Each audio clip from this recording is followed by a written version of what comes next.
want to get a news update, my brother Tunto Spoon.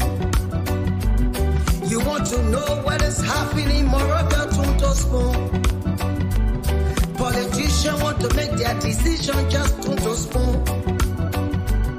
You want to know what's happening in the ministry, Tunto Spoon. Yeah, Tunto Spoon. Yeah, Tunto Spoon. You from Vonjema, Maryland, Tunto Spoon. Yeah, Tunto Spoon. If you eat Cape graduate, my brother Tunto Spoon. You got a Spoon TV, you got a Spoon Radio, Tunto Spoon. Yeah, Tunto Spoon. You want to get a news update, Tunto Spoon. What? Yeah, Rastafari. Kilibamba, kilibamba, kilibamba. Kilibamba, kilibamba, kilibamba. What I want? Yes, what you about today? Spoon TV. Spoon. Yes, what you about today? Spoon. Spoon TV.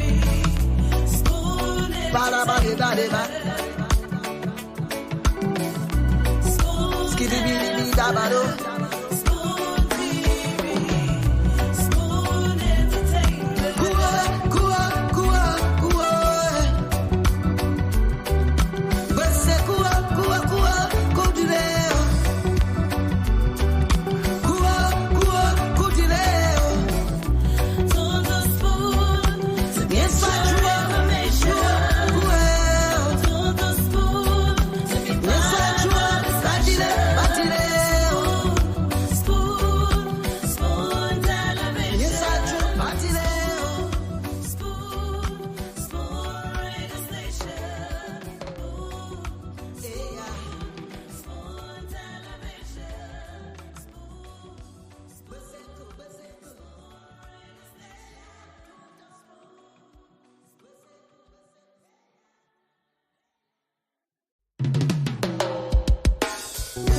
Yes, a special one from the CEO, Stanton with the spoon. And your boy, Friday the Southern Band. Charges on the beat. To get your information.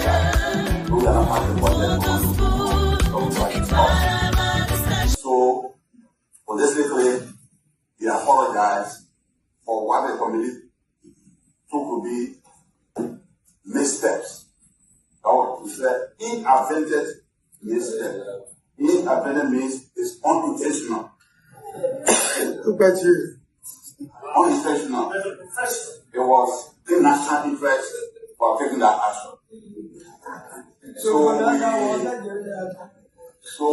are praying to plenary.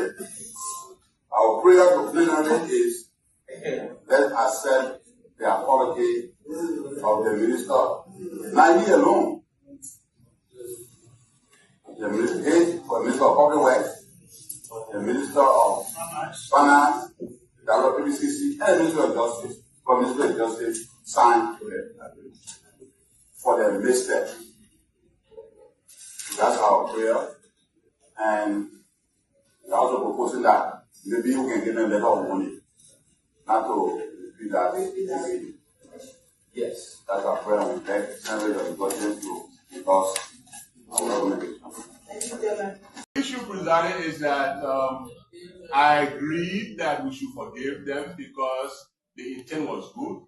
The rains were coming, and so they wanted to do the road works in time so that we will not have the problem that we've been having previous years. I agree. So on that basis, I signed to forgive them. But the issues that arose, the two contracts that I just named, there are issues that we need to further investigate. So my recommendation is that we again send for the Ministry of Public Works to make clarity. Why should there be two contracts on one road?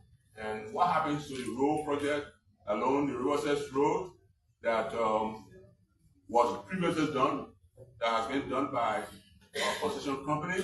And why should government allocate money again, approve project, on the same road project. Those are my concerns. Thank you. If there are good mistakes, we all saying and we claim that are good mistakes, then we believe it. But I believe in my wisdom, we are opening up and the bars for other mistakes that people will do tomorrow and come back to us for forgiveness. And I do believe that we should go beyond this investigation. We should call them up. They should be held liable for whatsoever that was done. Thank you. The issue, President, is that I agree that we should forgive them because the intent was good. The rains were coming, and so they wanted to do the road works in time so that we will not have the problem that we've been having previous years. I agree. So on that basis, I signed to forgive them. But the issues that arose, the two contracts that I just named, there are issues that we need to further investigate. So my recommendation is that we again send for the Ministry of Public Works to make clarity. Why should there be two contracts on one road?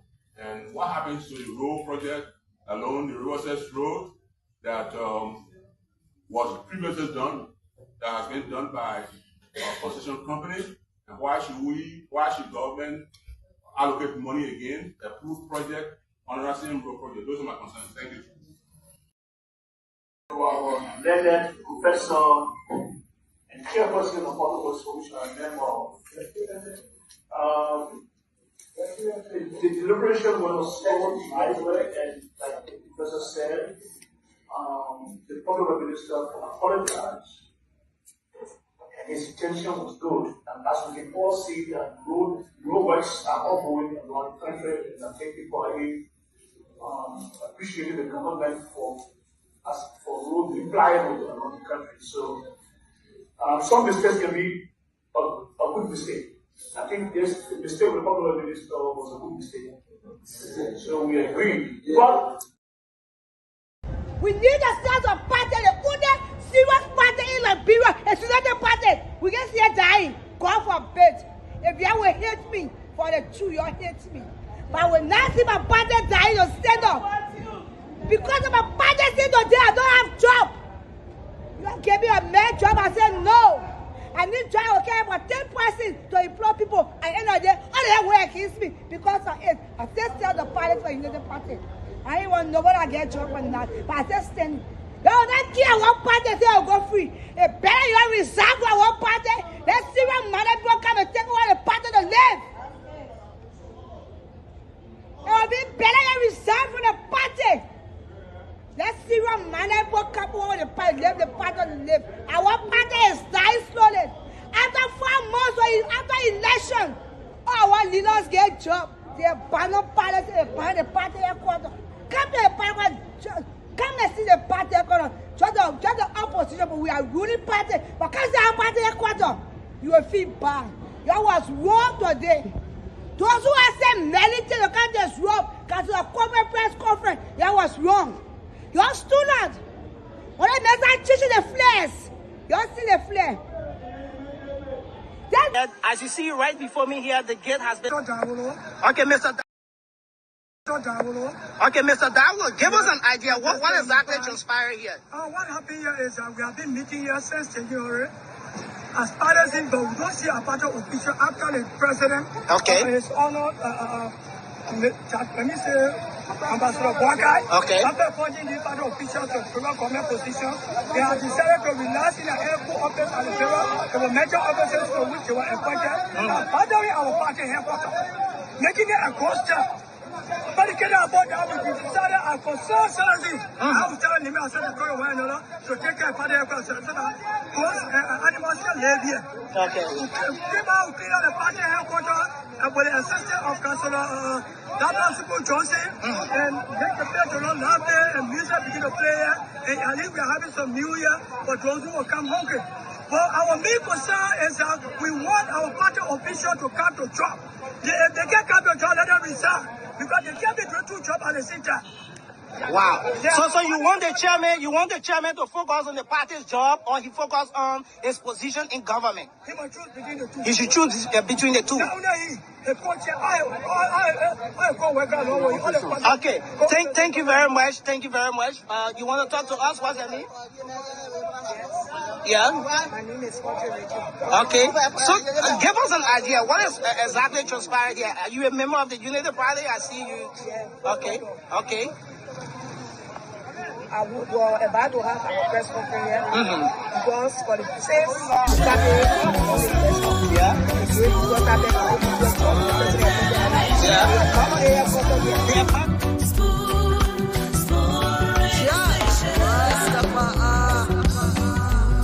Spoon gonna tell you what is happening in Liberia. Spoon gonna tell you what is happening in Monrovia. Spoon gonna tell you what.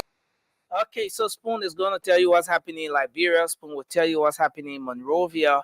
I'd like to say welcome. Thanks for joining us again on another edition of the program. This is the Late Night Show, the Late Night Politics on Spoon.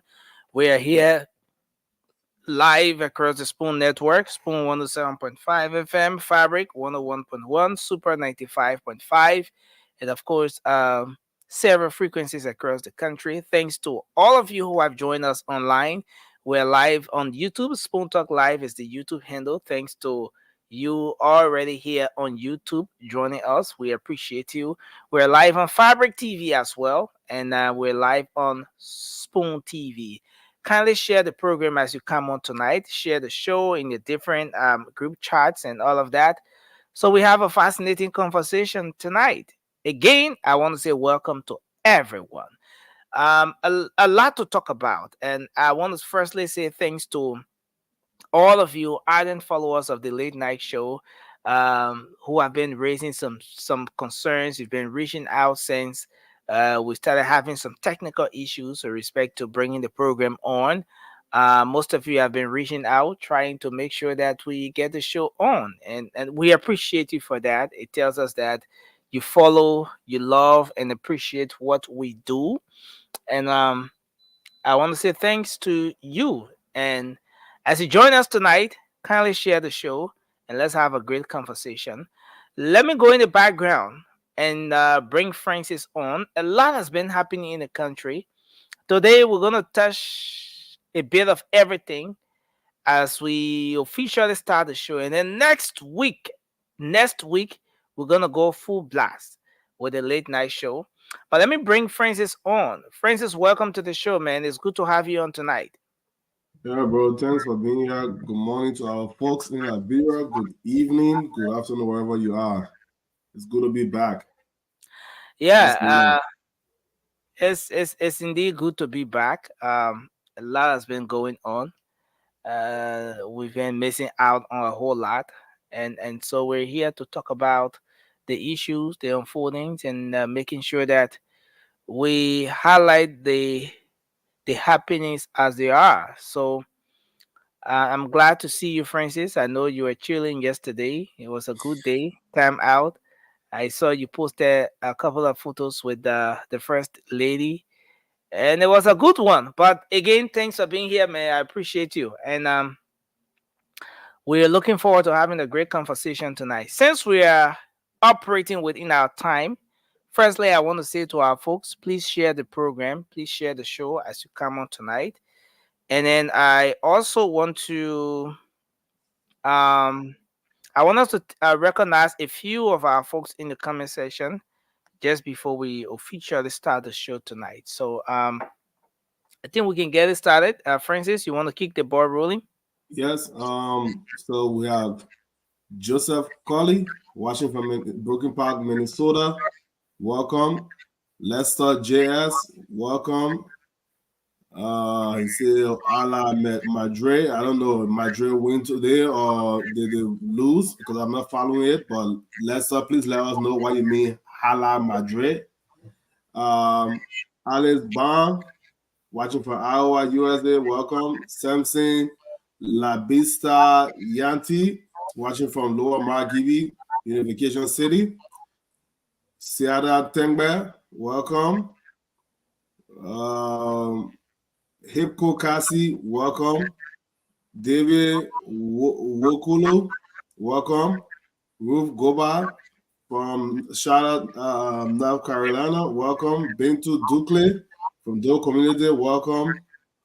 Princess Ross, welcome. Jerry Getawe, welcome. Jeff Getawe from Red Hill Field, Virginia. Jeff P. Walker, watching from Painesville City Baptist Seminary. Welcome. Victoria Balo, watching from Claratown. Welcome. So far, that's what I see on YouTube and Facebook. Oh yeah, so yes, I want to welcome all of the folks here tonight as we get started. Tonight on this edition of the program. I see Victor, but I think you've welcomed some of. Yeah, I'm sure Binda just posted. Yo, Prince Kamara just posted. Guys, you know, when you come on, we really like to recognize you in the beginning of the show. So as soon as you log on, please just say hello or just say where you from and stuff, so that way we can be able to recognize you, because we appreciate you guys taking up your time every morning or every night to join us. So we will hate to miss your name, but please just say hello or something so that way your name will pop up. Because when we see the number of people, we still don't know who's there until you say something, then we'll recognize you. So, but you guys are all welcome and we appreciate you. Yeah, certainly. And I want to welcome everyone. And we hope we can have a great show tonight. Francis, you just want to get us started? Like you mentioned, you know, last night I was I happened to meet the first lady, our dynamic first lady, Mrs. Barker. She came to her granddaughter's graduation. We were in Delaware last night. You know, I happened to run into your cousin Fatima. You know, so it was an interesting night. Yeah, I saw the photo. And Vasco said that was the worst photo. Those were the worst photos you ever took. When somebody jealous, you can tell. You know, you can tell. I posted those pictures in the chat room. You know, our first lady, man, the Oma can dance. You know, the Oma is lively. You know, you can say what you want, politics aside. You know, but in person, Oma is very energetic. She's funny. You know, when she started to speak, at first I thought, you know, it was going to be one of these stiff people that just come, oh, it's good to be here, you know. But oh my joke, she got us singing the more we are together, you know, and she cracked jokes. She was funny. She was naturally funny, not even trying to be funny. I'm telling you, the very eloquent and energetic, funny woman. You know, she's really fun to be around. She's not one of those people that just go somewhere and just look like a robot. The Oma is flexible. Walk up to her, say hello, you know.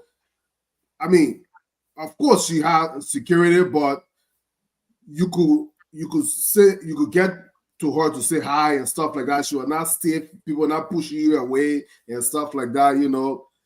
Then, you know, of course, her son Barker Jion was there. You know, a few other people was there. But I mean, it was a good time, man. She stayed up almost for the entire event. She left right. I mean, when she left, it probably wasn't an hour later. The party ended. You know, so we had a good time, a good number of times, with her there.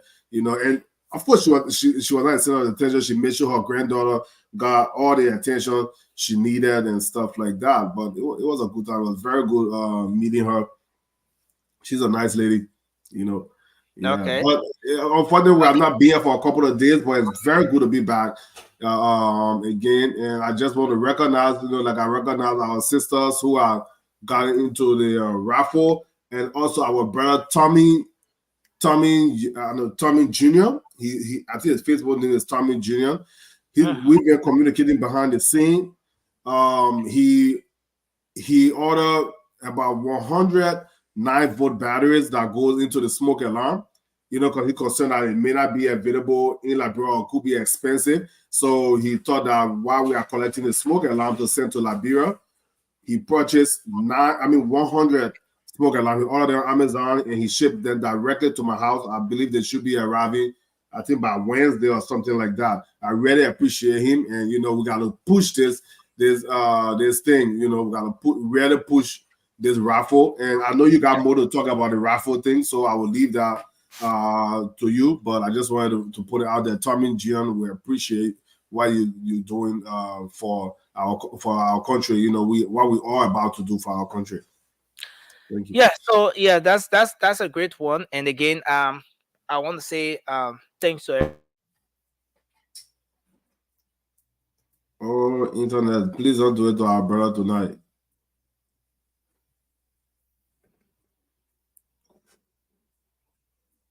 Don't do it to our brother tonight, internet. Yeah, folks, while Nelson adjusts, come back on. It's for some of you who may not be aware, because this is probably my 20th remix to this song about the smoke alarm. We have this challenge going on called hashtag We Are Firefighters. Due to the fire situation in Liberia that's been going on for months now, we are collecting funds and purchasing smoke alarms to send to Liberia, to give out for free to our people. We all know that smoke alarm will not stop fire, but will give our people a fighting chance. Because when the fire, for those that have unfortunately passed away in Liberia due to fire, it's because before they even know that their house is on fire, the exits are already blocked. But we all know what happens when there's a working smoke alarm in the house. Before the fire even get out of control, the smoke will trigger the smoke alarm. That will make noise and will allow the people will wake up and they'll be able to escape with their lives. So we are begging every one of you. We are doing the raffle. Nelson has some good idea. I know we'll talk about doing the raffle tomorrow night, but tonight rather, when we spoke last week. But a lot of people still haven't bought into the raffle. I know a lot of you have reached out, want to contribute separately, but we are asking everybody to please buy into the raffle. Again, for a brand new PlayStation 5, if you buy into the raffle, $50 per person, $50 per person to buy into the raffle. If you want to get multiple opportunities to win, you can pay more. But we are looking for a minimum of 25 people to buy into the raffle at a cost of $50 per person. And Nelson will pick the winner live on the late night show in studio. And whoever wins, I will mail ship the PlayStation 5 to you. It's brand new. And two of our brothers also pledge use PlayStation 4. We all know PlayStation 4 is not cheap, but we'll raffle them at separate dates after we have already raffled out the brand new PlayStation 5. That was our brother Mika one and our brother Toure. They both pledged PlayStation 4. So now we have 3 PlayStations that we are going to raffle, but we'll do it one after the other. But it's not about the PlayStation. It's about what your contribution will do for our country. Because every $50 that we get, we'll purchase smoke alarm. We have been purchasing on our smoke alarm on our own, but it's going slower. We are collecting the smoke alarm is going slower because, as you know, we are putting this together. We all have responsibilities and bills to pay, so we can just take all our money and buy a smoke alarm. But we are hoping you guys can help us. Nelson is back. Thank you. Yeah, so sorry for that break in. Yeah, so we're gonna keep on this. Like you said, Francis, this is an initiative that's geared towards helping save lives. Most of you have followed the activities in the country in recent time, talking about the wave of outbreak. So yes, you can form part of the initiative, like you heard from our brother here, by just getting a smoke alarm in the first place. Get a smoke alarm, ship it to him, or you can reach out to him, or better still, you can form part of the. He decided to put up his brand new PS, that PS5, right? That, and a raffle is gonna go on 2 weeks from now, and so you can form part of that by just getting a slot, $50. Everything is gonna be used or towards.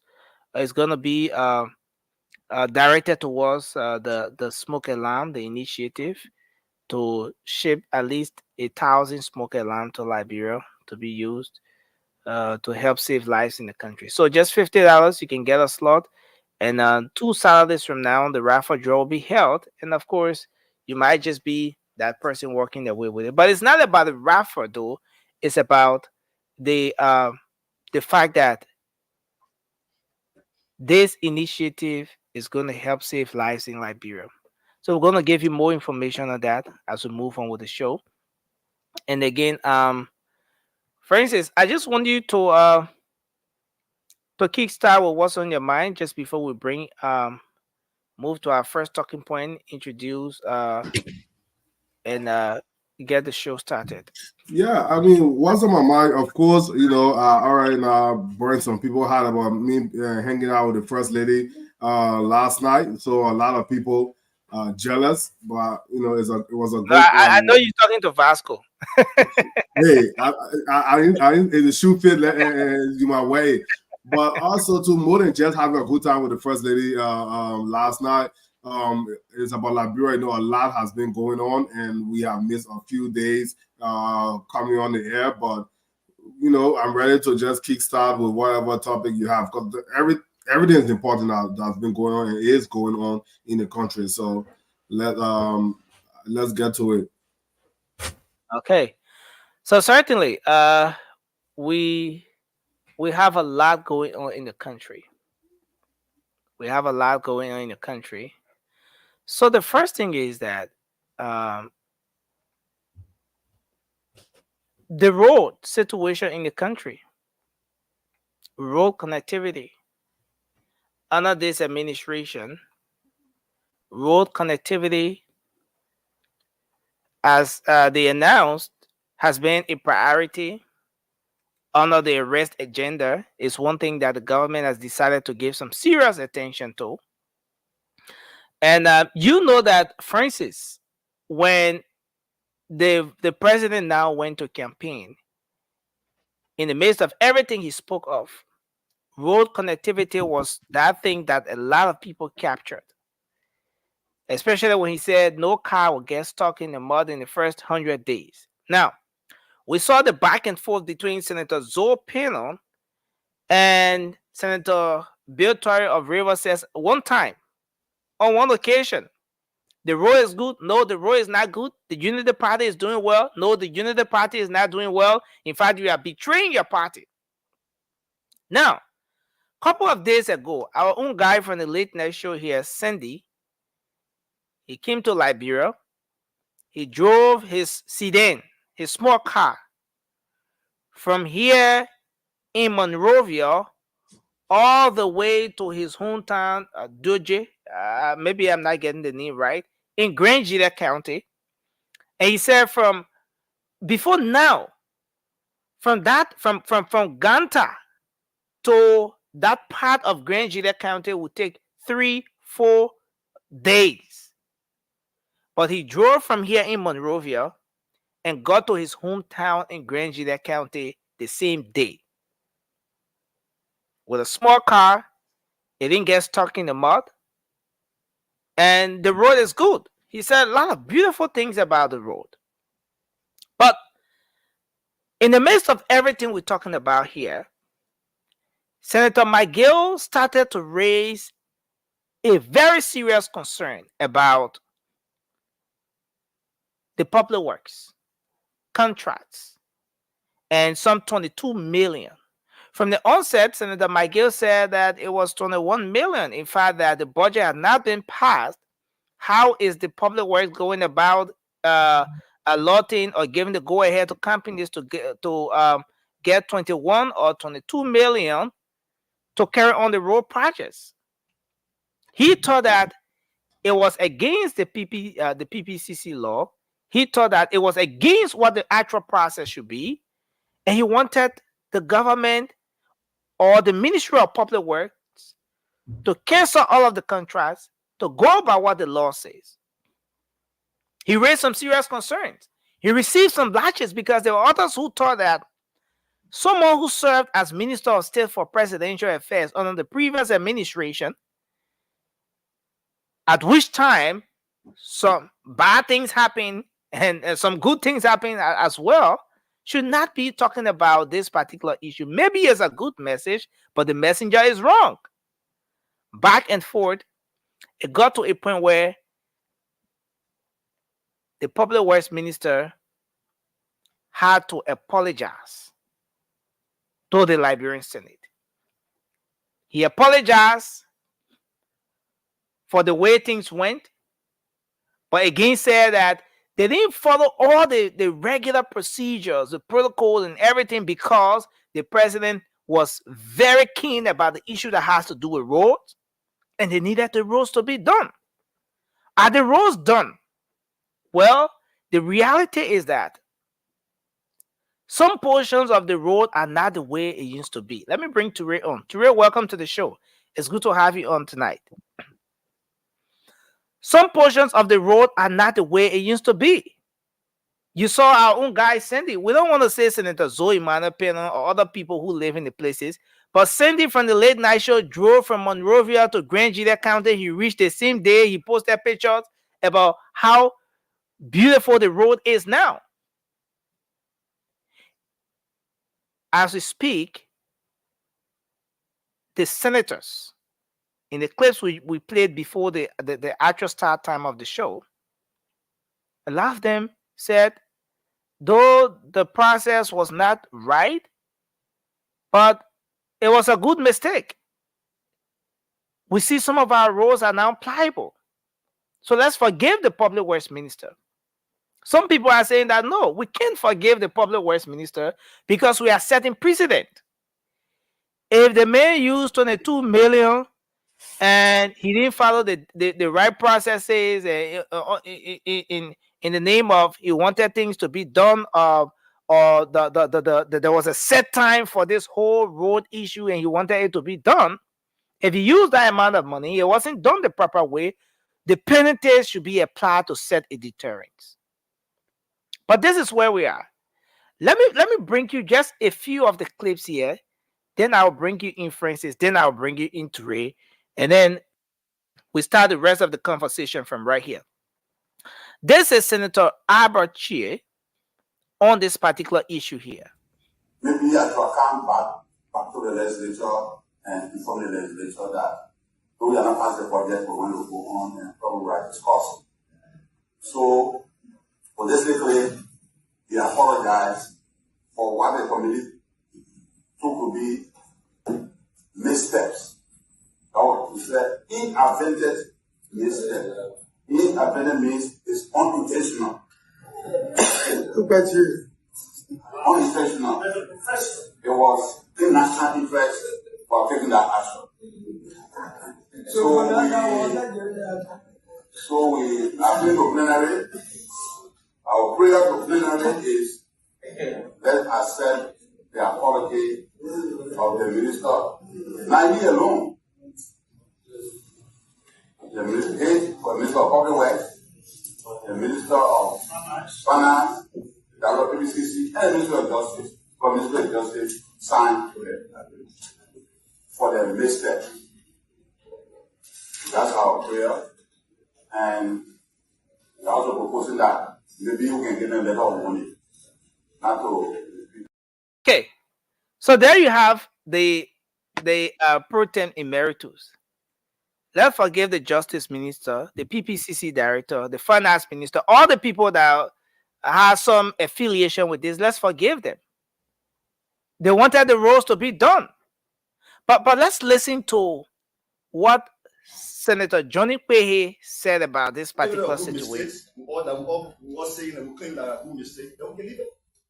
But I believe in my wisdom, we are opening a Pandora box for other mistakes that people will do tomorrow and come back to God for forgiveness. And I do believe that we should go beyond this investigation. We should call them up. They should be held liable for whatsoever that was done. Thank you.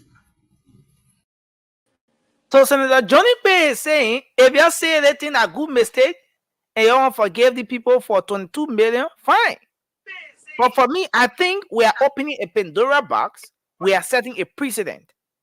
It should not just be about warning letters like Senator Abrache said, but we should go beyond that because we're talking about 22 million United States dollars, taxpayers' money. Yes, we know you wanted the roads to be done in time and all of that, but one is not done the proper way, it's not done at all.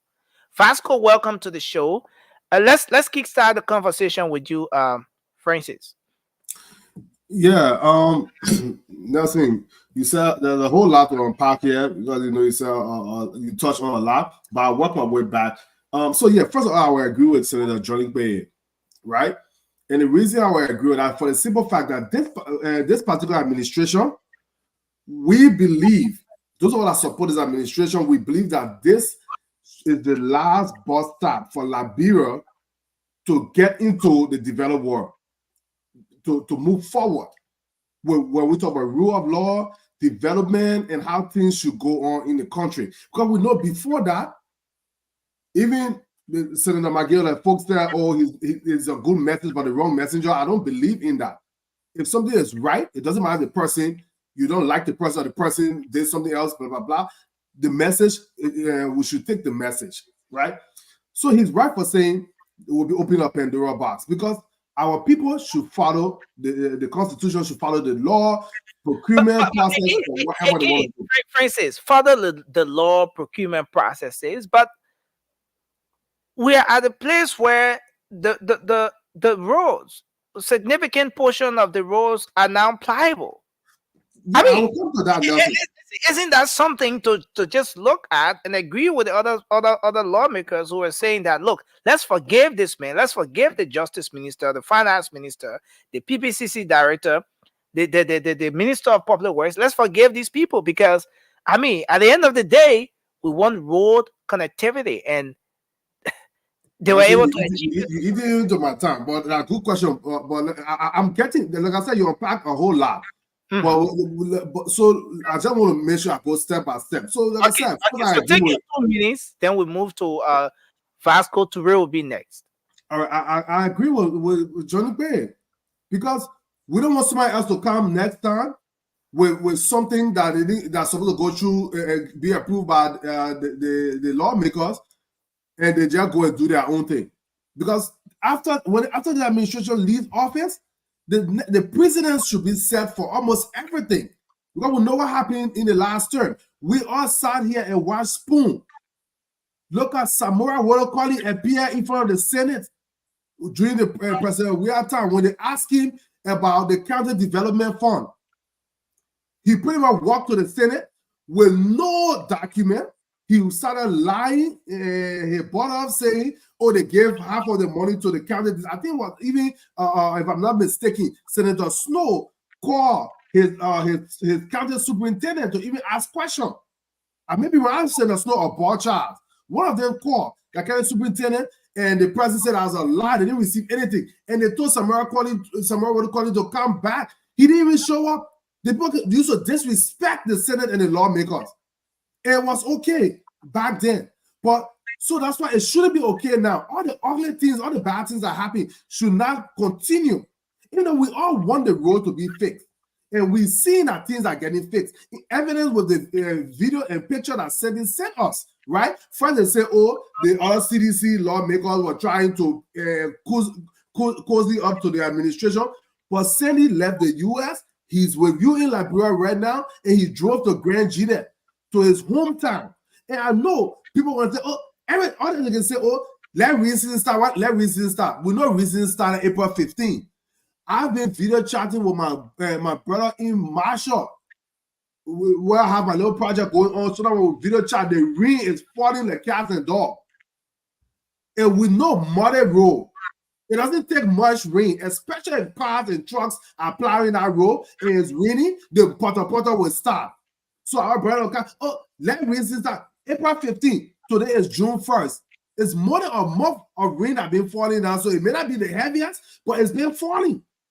You know, so they will come and say all kinds of stuff. But yes, I agree with Johnny Bay. They should, and people should follow the rule of law. But we are happy that our people, even though they may have circumvented the process, but our people that in Grand Virginia and other counties, they are able to move about even during the rain season. Unlike last year, during campaign time, when the president told the people, when he flew the Demi helicopter because he couldn't drive there, he said it was the 6 months of rain that made him not to face the road. Forgetting that, even with Prophet Key Math, you in office for 6 years, LeBron got 2 seasons, rain season and dry season. So you have 5 dry seasons to fix the road, and he did not do it. But this president is taking it on from the start of his 6 years. So if he's doing small, within the 6 years, the southeast will be connected. There'll be no excuse for why our people can't move about. Thank you. Thank you. So, in conclusion,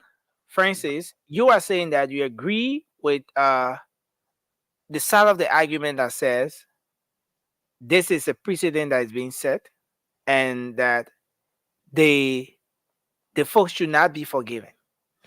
Whatever measure they take, that's fine. But we shouldn't allow people to just do things because it's in the interest of the country. But if they violate the law or the person, because that can be set up a bigger problem in the future. Also, I say, you know what? So let in the interest of people, let me just do it. But remember, government is like a business. You have to know where your money coming from and where it's going and how much coming back. You can't spend money that you don't have. You know what I'm saying? Even though you want to talk about in the interest of the people, but we're thankful for the road construction that's going on or maintenance that's going on. Thank you very much. Vasco, let's hear from you. You have 2 minutes. Go ahead. Thank you, Nelson. Let me say hi to everybody. I see my rescue brother struggling, flip-flopping. I don't know which side you want to take. But Nelson, look, anything that is not done the right way, if you don't follow procedure, if they tell you that you need to do this for this to happen and you don't do it, that is criminal in nature. So whatever we want to say here, we all understand that we need rules, but they got procedures set for you to get contracts to people to carry on some of these projects. You know what I mean? One major worker, 1 or 2 or 3 passenger worker, and took 22.4 million and call other people from the side and tell them, say, just please carry your machine over there, just great on that road. Do you know the implication? You know what they did with the money? Who know what these people did with the money? And some of the reason Magana brought this issue up, because the previous administration already had contracts with those same people that are facing the road. And some of the contracts, they are not even ended. Yeah, so you're right. You're right. You mentioned the issue about awarding multiple contracts to do the same, you know, and so you didn't even go to the Senate to find out what are some of these people that you're taking our $22 million to $22.4 million to give to. Why these people still have contract under the government? Government is continuing. So what are the CDC government left? And the CDC government have contract with previous or contractors, people that are fixing the road. That contract still stands. All you need to go now as a new public works minister, do your fact finding, find out what are these people that you want to go and work with, or if these people still have contracts. Vasco, at the end of the day, the only thing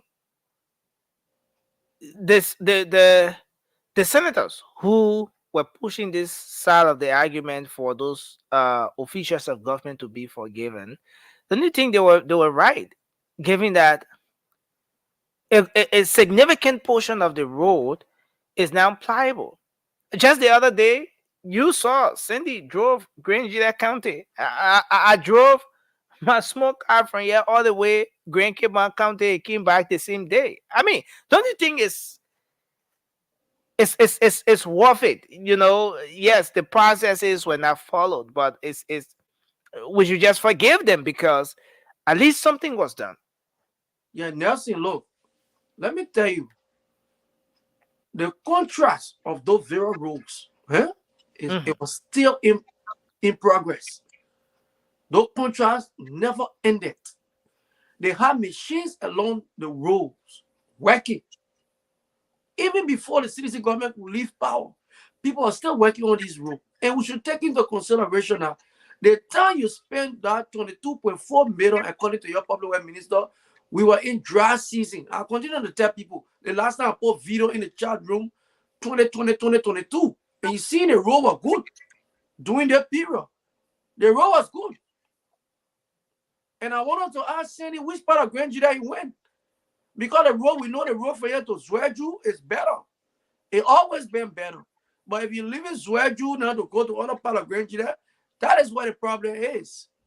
So these people, like I said, since these people came to power, they have not done anything straight for us to clap for them to say yes. Thank you. People who are looking at the process of them fixing the road. I will give that credit to the previous administration, and that is what Magana is speaking from. Those machines been on the road working before these people came to power. That whether it rain 4 or 5 times. So you want to give credit for roads done under the Baka administration to the George Weah administration? You want to give? You want to give the Baka administration road credit to George Weah administration? Is that what you're trying to do, Vasco? No, but the road was already better. All the road posted the weapon. So it means that the road was already better, but President Weah used Ivory Coast. He used Ivory Coast to go to the southeastern region, but the road was already better. Not just propaganda. That is just propaganda. The same thing they've been saying about government gave subsidy, they ate the money today. Samuel Koga on spoon, he make it clear that government even gave more money to the resting porter. These are just some of the fallacies they've been carrying around. Thank you, Vasco. Let's move to Ray. Yeah, you wanted to make a quick point? Quick second. So Vasco, can you throw any kind of lie out there? We all saw Tamara Wolokoli when I talk about the county development fund. He appeared in front of the lawmakers, the Senate, and he did not even come prepared. No domino running the gangster kind of government. And the lawmakers at the time they were doing nothing. They were bench warmer, just sitting down there watching. And he wanted to talk about the road to Zwedru. Sandy went to his hometown beyond Zwedru. He didn't say he went to Zwedru, Grand Gila County. He How went many beyond minutes away from Zwedru? Okay, so this administration has been doing work on the road. So stop coming and just saying I want to give credit to the Weah administration when our 6 month reign made him not to fix the road in 6 years. So come in and chill, man. Thank you, guys. Let's hold you there and move to Ray. Ray, welcome to the show, man. It's good to have you on. Let's hear your take on this. Yeah, Nelson, good to have you guys as well. Good evening to our followers and to you guys as well. Man, Vasco, you made some very good points, but you only defending your government until you go put saying real oil again, my man. By the end of the day, look, Nelson, you just said it best, right? Whatever is not done properly, you might as well consider it to not been done at all. Look, let me tell you this. This government, I'm not talking about any government in the history of Liberia, but this JMB's government, this government will have to tighten their belts, man. They have to. Because at the end of the day, we're not going to talk about the 12 years of JMB serve as vice president. 12 consecutive years.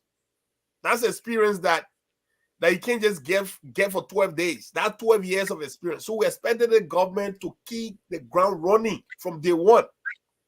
1 month, 2 month mistake, we consider to be rookie mistake. Those mistakes can be excused.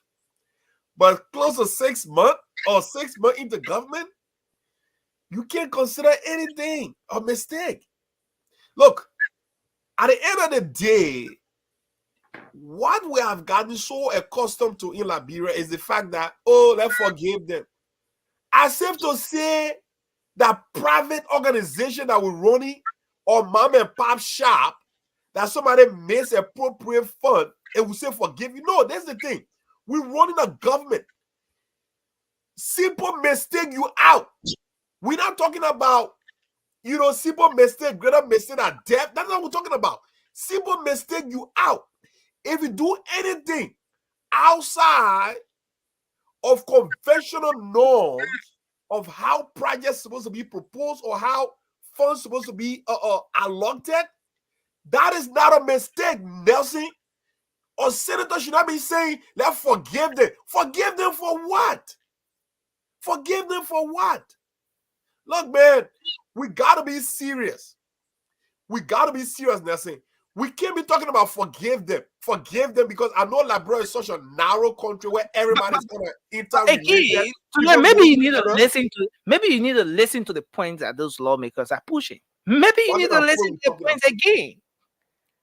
All right, because the lawmakers are saying that these people, though they did not follow the PPCC, the red channel and everything, but it was a beautiful mistake. It was a handsome mistake.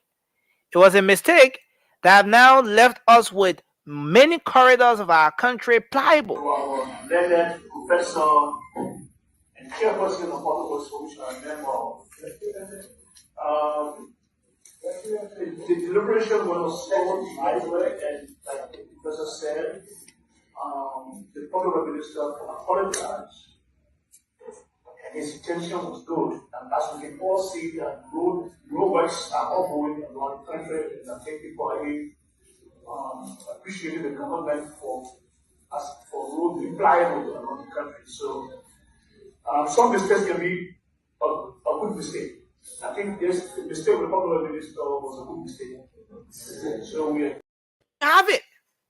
Senator Johnny Pay of not Johnny Pay, but Momo Cyrus of Lofa County is saying some mistake can be bad mistakes and some mistake can be good mistake. This particular mistake is a very good mistake. It's a beautiful mistake. To just concluding 20 seconds so we make a transition to our next. I do not consider this to be a good mistake.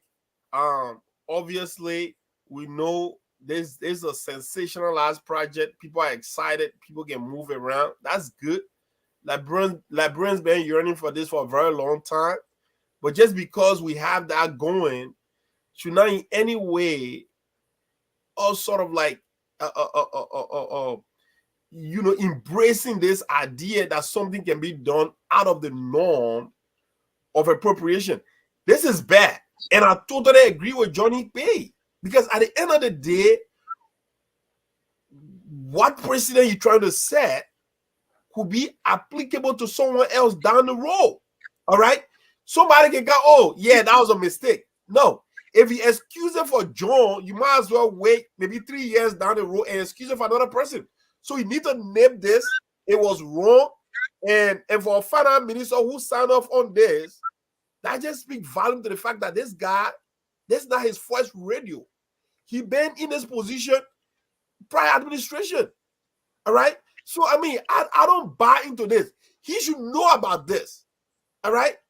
I mean, look, they're saying, under no pressure you should be under because you're trying to deliver under 100 days. You're trying to violate or law. Right? Someone may say, you can say it's a good mistake. There's no such thing as a good mistake. All right? It's a mistake. Deal with the mistake, but don't try to justify or try to draw some kind of considerable line as if to say that will be so good for Pudo.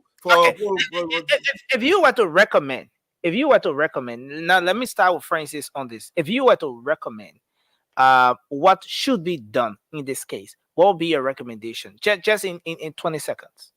I mean, they should the action that should be taken. Francis. The lawmakers should investigate the process that was taken to procure the 22 million outside of the budget. To know, because every penny spent is putting our country in debt. and who is going to pay for it? Because you can't just keep borrowing, right? You can't just keep crediting. At some point, creditors will have to stop giving you money, and if you don't have money, then you're done. So they need to investigate the process that they went through and find out what's going on. And whatever penalty that's supposed to be levied, they levy it. It's not about somebody losing a job or any stuff like that. But people that come after this administration should know that this is how things work. Well, not in the past, before this administration, that were burn nets. Everything that happened before the administration was even the former public works minister appeared in front of the lawmakers again. They asked about the road money that were allotted for a road that the work wasn't even getting done. She said she was going to. They said she should come back. They even threatened to put her in jail, or they said come. I think on Tuesday. I remember that particular hearing, and nothing came out of it. The last the 54 legislature, well, most of them were bunch of do nothing people. And I'm surprised. I don't want to say surprised, but the same group of people, some of them are seeing that they are acting tough. It's supposed to be that way. So I applaud them for being tough now, so that future leaders cannot just take the Liberian people for granted. Even Senator McGill during campaign, and he went and took the yellow machine and said you're facing Roy Magibi. Why is he doing now with that yellow machine? After the election, park where there's nothing happening, that may not be applicable in this case because that was during campaign. This thing happened after campaign. No one is campaigning. No, I'm not saying. I just want to talk about. He said he was facing Roy, right? He lied to the people just to win election in Market. He said his own project. He broke ground that day. I saw people cheering him. But we agree they should be held accountable. It can't be business as usual in our country. Let's hear from you quickly, Vasco. Well, what do you think if you were to recommend? Yeah, before I recommend, I mean, I don't know. We on a different topic, but my brother keep bringing the thing that happened during the CCC time. We're not discussing things that happened CCC time. We're discussing the procedure that your government, the government are keen to power. You're told that bring people transparency, rule of law, everything. That while the poor will let you people. So we come with misstep. That's what we discuss here. Next thing, look, the president should fire the public works minister. I'm talking about the lawmaker, what action they should take. But the president should fire the public works minister to send a signal. And also fire the finance minister to send a signal to the other people. Come on. Anyway, conclude. Because the finance minister is into this. That is where the money coming from. So the finance minister should know better that there is a procedure before releasing funds. How about the justice minister? And also the justice minister, because he's a signatory to that money that left. So all of these people should be fired. To send a signal because they stole $22.4 million. Nobody, I would not agree with anybody coming to tell me, say, once there was a contract signed, and that contract was stay into effect for these people to continue to face the road, and then the new people come and just took $22 million and share it among themselves. Some of those senators say, see what they're talking. They got kickbacks. We know the process, what can happen. No, you're accusing the senators now. You're accusing the senators. But some of them are keen to say, oh, the people dead. We know. Thank you, Vasco. To Ray, quickly, what do you think if you were to recommend? Well, I would recommend a thorough, comprehensive investigation into the whole process.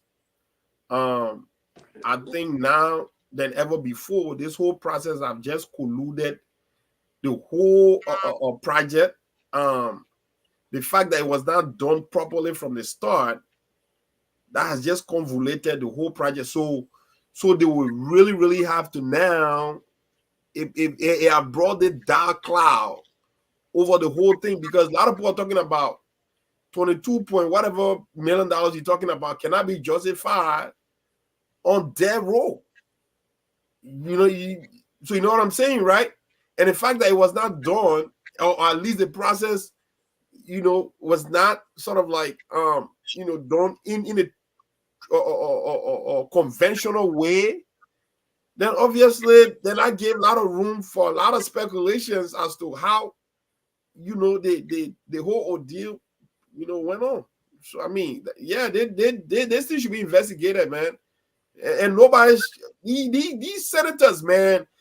Look, if I hear anybody saying I want to let's forgive somebody, this is not religion, man. This is not something you don't know how to do the job, or you don't know. And if you are there to just enrich yourself at the expense of the people, then that's something you better take yourself in the public sector and get rich from there, but not at the expense of Liberian people. There's so much that needs to be done, and we don't have time for people just coming to start stealing early, bro.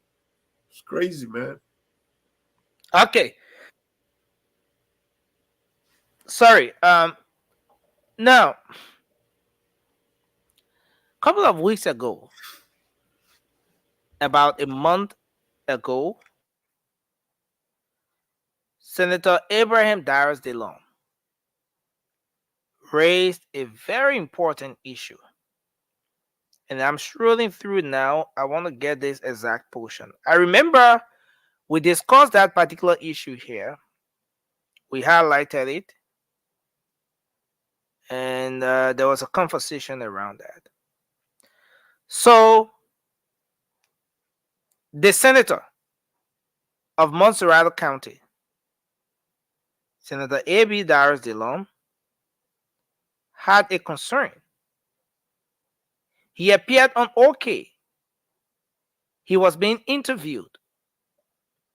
And this is what the senator said. First of all, he went on to beat on officials, folks from within the Unity Party, or in the entire Unity Party and its alliance, who are in party's leadership at the same time working in government. Swari, welcome to the show. It's good to have you on. He went on to beat on those people on grounds that these are things that they kicked against when they were in opposition. That they are now in the position where they should be making the necessary changes. Those things should not be happening. I'm trying to find that clip. I hope I'll find it. But he said, look, the next time I come on air, I will call names. The reference he made was to part 5 of the Code of Conduct. I know this might be a little bit blurred. Let's say the print there might be very, very small, the font size. And let me see if I can resize it so we get the exact portion we want here. But his thing was with the Code of Conduct. He said part 5 of the Code of Conduct that talks about political participation. And the senator's point was that the people who are in government now should not be seen anywhere around political parties' leadership. If the campaign for change, if the call for change, if they wanted to see changes, now is the time to start to live the change that they called for yesterday. So about 1 month after Senator DeLong made this particular statement on the radio. Okay, so let's go to part 5. It talks about political participation. All officials appointed by the President of the Republic of Liberia shall not engage in political activities, canvass, or contest for elected offices. B, use government facility, equipment, or resources in support of partisan or political activities. C, serve on a campaign team or any political party or campaign for any independent candidate. Here, so 5.2 now it says, wherein any person in the category stated in section 5.1 herein above desires to canvass or contest for any elected position, public position, the following shall apply. minister, deputy ministers, director, managing director, and superintendents appointed by the president pursuant to Article 56A of the Constitution, and a managing director appointed by a board of directors who desires to contest for public elected office shall resign, blah, blah, blah, blah, blah. So I don't want to get to that aspect. So let me end to B. It says, any official appointed by the president who holds any position and desires to contest for public elected office shall resign said position 3 years prior. So this 5.1, where you have A, B, and C, is that portion that speaks specifically to this issue that has to do with appointed officials serving in political parties, leadership, and all of that. So Senator DeLong raised this issue some weeks back. Yesterday, we saw some back and forth. Of course, members of the Unity Party started to raise similar issue. And I want to play a portion of this video, and I'm going to play another one here. Okay, Mr. Dawood, give us an idea. What exactly transpired here? What happened here is we have been meeting here since January.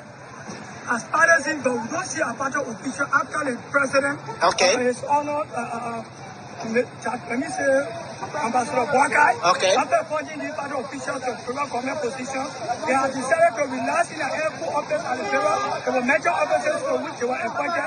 Bothering our party headquarters, making it a ghost town. Barricaded about that, we decided for so seriously. I was telling him, I said, to take care of party headquarters, so that those animals can live here. Okay. We came out, clean out the party headquarters, and with the assistance of Councilor Super Johnson, and make the people laugh there, and music begin to play here, and at least we are having some New Year for those who will come hungry. But our main concern is that we want our party officials to come to job. If they can't come to job, let them resign, because they can't be doing two jobs at the same time. Wow. So you want the chairman to focus on the party's job, or he focus on his position in government? He must choose between the two. He should choose between the two. Not only he, the co-chair. So there you have it. It has gotten to a point now where the people have started to get concerned. And like you heard from that elderly man who was interviewed, he said the officials are no longer seen anywhere around the party headquarters. The place at some point became like a ghost town. And so they are concerned. It's either we have functional leadership, people who are concentrated on the party's duty, or they can choose to work in government. Now, let's hear your take on this, guys. We know that there's a constitutional provision there. Yes, a legal provision there, the code of conduct. Say, if you want to be here, you be here. You want to be on the other side, you will be on the other side. But is there any reason why those partisans, supporters of the Unity Party, is there any reason why they should understand at least that those people, though they have a responsibility, a duty at the level of the party, but again, they need to serve their country? Is there any reason why those people should at least understand that those officials of government have a national duty and they can once in a while chip in and perform their party duty? It's been 4 months in government. Some of those folks have been there for about 2 months, 3 months, depending on when they got officially appointed or nominated to serve in these positions. Did it ever cross your mind that at this point, under this administration, we'll be discussing these kinds of issues that are bordered on the rule of law, legality, a breach of the very code of conduct?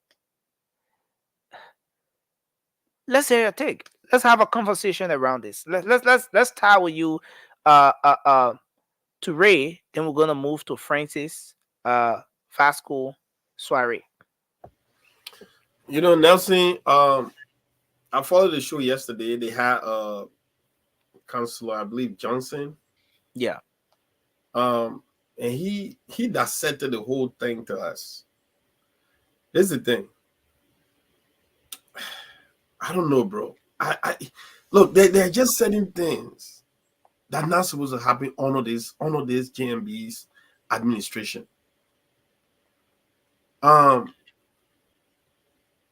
this is the thing that pains me the most, because I did not anticipate that in this early goal that I'll be saying some of these things. But we were here the whole 9 yards saying that George Weah had no business being president. And I still stand with that position up to this day. But the party that we supported, the party that at least we said had individual that we felt could do well. These are the people that are making rookie mistakes. I mean, look, you probably know this story more than I do. But the fact that Mr. Johnson said when he was trying to make an entry into the headquarters that's how do you call this gentleman? Amos Tway. Like Amos Tway has sent his security to black entry. That right there was absolutely ridiculous. You're not supposed to do that. No, you're not supposed to do that. And per the party itself constitution. This is not a constitution that somebody like the federal government of the Republic of Liberia. That's not what we're talking about here. The party's Unity Party who constitution said there is an issue of conflict of interest already there. But let's say you're not even following the party's constitution. You are just a layman in Liberia or outside of Liberia. There is conflict of interest written all over that. You can't be serving the Liberian people on the other side. They are at the same time serving your party on the other side. It is wrong. It is morally wrong. Nobody need to tell you. Your party not supposed to tell you that it's wrong. The federal government not supposed to tell you that it's wrong. It is wrong. It is unethical. That's what it is. You cannot double dip. That's called double dipping. All right? You can't be serving the government on one hand, that is still not being loyal to your party on the other hand. That's gross conflict of interest. Nobody need to tell you that. Then for you to even make issue out of that, that's even sadder, to anybody. Like, that's bad. And for someone to get beaten out of that process, that's even making it worse. People say the party headquarters look like a ghost town. That's it, you are on the ground. Did it look like a ghost town? And if it did even look like a ghost town, then why does it even speak to people outside? So you wouldn't care about the party doing campaign, and you don't care about the party after campaign? So the ideology of governance dies after victory? Is that what we're talking about? No, it should stay, right? It should stay. The party headquarters should be active as though there was a campaign going on. Then that speaks volume. You should use that facility. You should use that facility to educate people. You should use that facility to educate young people about your party history, the manifesto, and everything that you guys are doing. That ground should serve as a ground of a nurturing place where young people can go and exercise, like play Scrabble, do whatever they need to do to keep the flow of intellectualism going through. Not just doing campaign time. You know what I mean? So Nelson, this is just wrong. Another PR miss labs on the part of this government, and I just feel like it's too much now, man. We expect the party to be doing. I want us to take a look at what's on the string here. This write-up was posted by the superintendent of Nimba County, Superintendent Cole Mepe Gondo. She did this right up yesterday, last evening, at about 10 p.m. or so, when the Spoon Talk was on. She was head of the tag team. And she writes, "Dear tacticians, I extend my sincere compliments as I write to resign my position as global chairperson of the JMB Tag Team 2023. My decision is predicated upon the fact that I am now serving in government as an appointed official, and in accordance with the code of conduct, I must relinquish this post. This will also give other tacticians the opportunity to better lead our historic auxiliary. I have had the distinct honor serving as your leader. I will continue to work to foster the vision of His Excellency Joseph Yuma Boakai, for whom we campaigned to get elected president." Okay, so yeah, the person is here. Though he has been elected president of Liberia, and we may no longer be a campaign auxiliary, we continue to support the vision of His Excellency, especially when given an opportunity to serve. I want to thank you for all the respect and cooperation given me during my time as revolutionary head. I will always cherish those memories as hallmark to achieving the rescue victory as a critical time in our nation's history. You can always count on me as your chairperson. Best regards,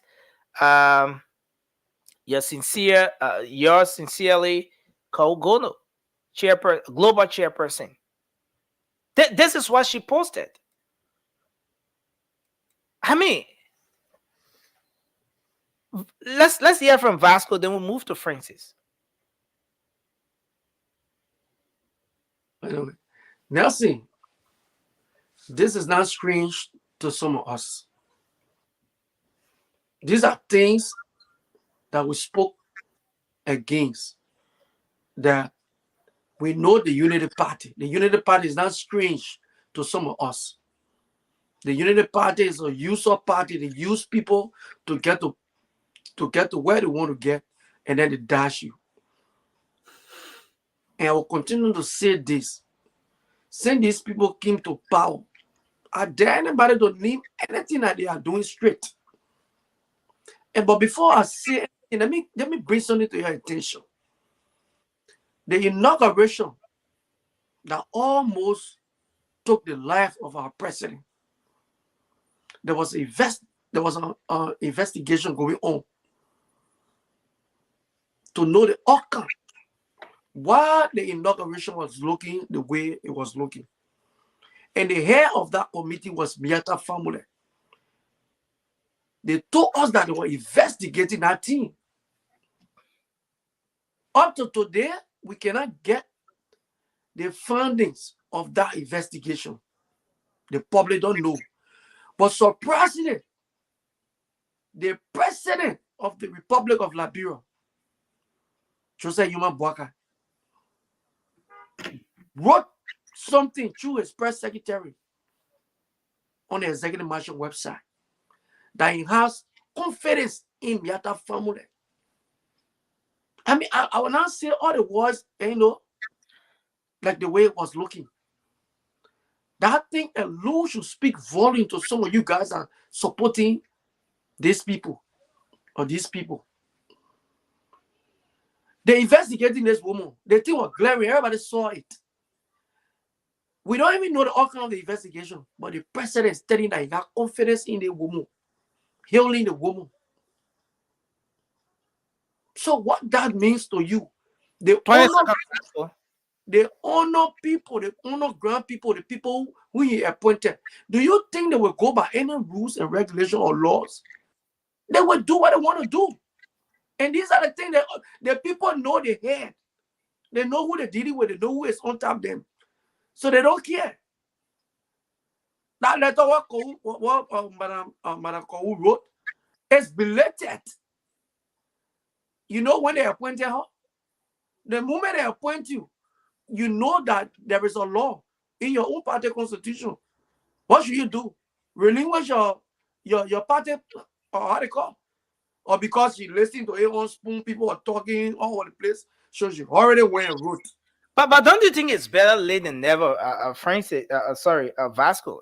Let's assume it's belated. But don't you think it was prudent enough that she did it anyway? That's it. That's the same thing. If you don't do anything the right way, it is not, what is not done properly is not done at all. Okay. It's not done at all. So that thing belated. Even today, when the rest of the guys come out and they resign, do you think we should give them credit? It is belated. These people been in power for 12 good years. They know all the rules and regulations. They know the laws. So when they coming back again, and the people trusted them, they shouldn't be making it elementary mistakes. They shouldn't be. Thank you. Let's move to Francis. Francis, go ahead quickly. Let's hear you, sir. Yeah, unfortunately, the reaction of the folks on the Sycamore tree, they will come. I think every time when they start to speak, they shouldn't even speak. They should just push that memorized line. Once it's not, anything that's not done right, it's not done at all. Anything that's not done right, it's not done at all. Anything that's not done right, it's not done at all. We should just push the button. They shouldn't speak. That's what should they play. So that they not memorize. But what hurt them also is the fact that we that support the administration also hold the administration to account. They thought we just like they were out here dog in the sand in the last 6 years. Why they never said anything wrong. They never point out any wrongdoing about the last administration. But unfortunately for them, we are not like that. We speak what is right and what is wrong. I know I saw on the platform also to argue the interpretation of Article 5, where they talk about once appointed, you should not participate in party activities. So I argue the fact that until they are participating in party activities, they are not doing anything wrong. But let's go to the party point, right? Once the party is in power, the Standard Bearer become elected and inaugurated. The party is still supposed to be viable in the country, pushing agenda. So you can just abandon your party headquarters, which is but again, this is not unique to Unity Party. Let's be real. This is not unique to Unity Party. Now, as we speak, if you went at all of the party headquarters, all of those different apartment buildings that political parties rented and started to use as party headquarters, those places are ghost towns. They're not functional anymore. That's what I was coming to. Because in Liberia, our people think Liberia is elephant meat, right?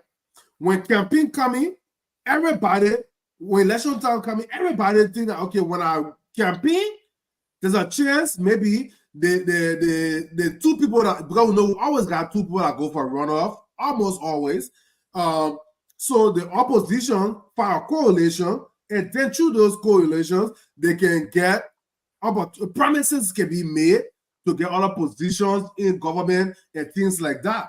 That's why most of the people that are part of Standard Bearer run campaign. It's not because they think that they can win, but then after election, they just fall by the wayside and wait for another 6 years before they come back, which is wrong because parties should be viable, should be pushing agenda throughout and holding the government accountable. But when it comes to the ruling party, it's an embarrassment to talk about the party chairman is in the US, but he's also on the NPA board.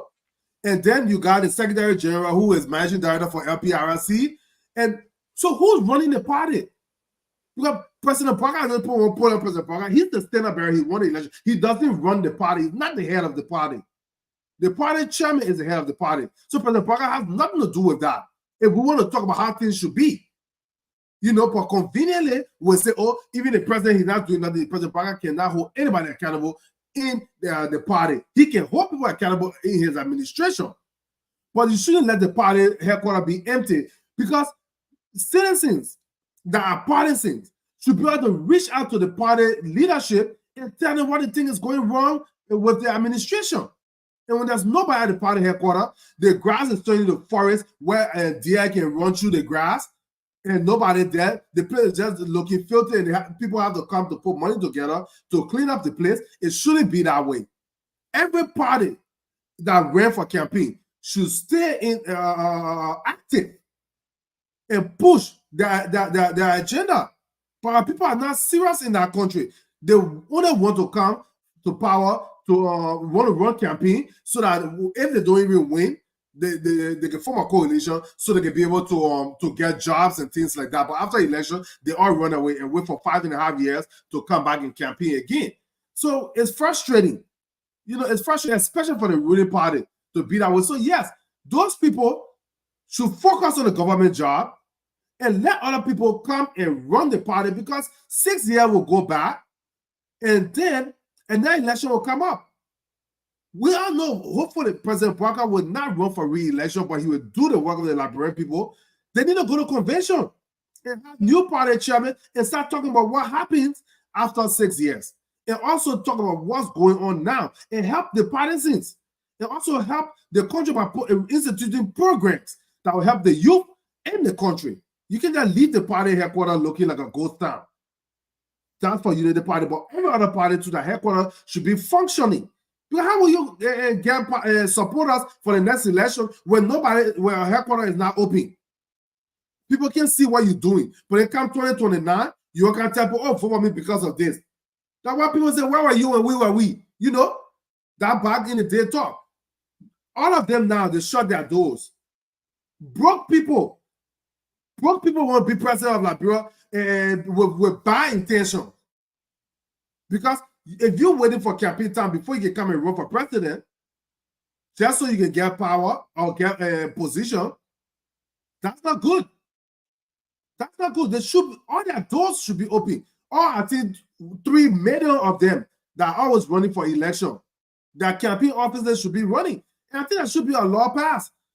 That, I mean, you should have certain, you know how some places they do, they say, okay, they take, I think, polls. Certain people, if you don't have the amount of people in the poll, you shouldn't even run for president.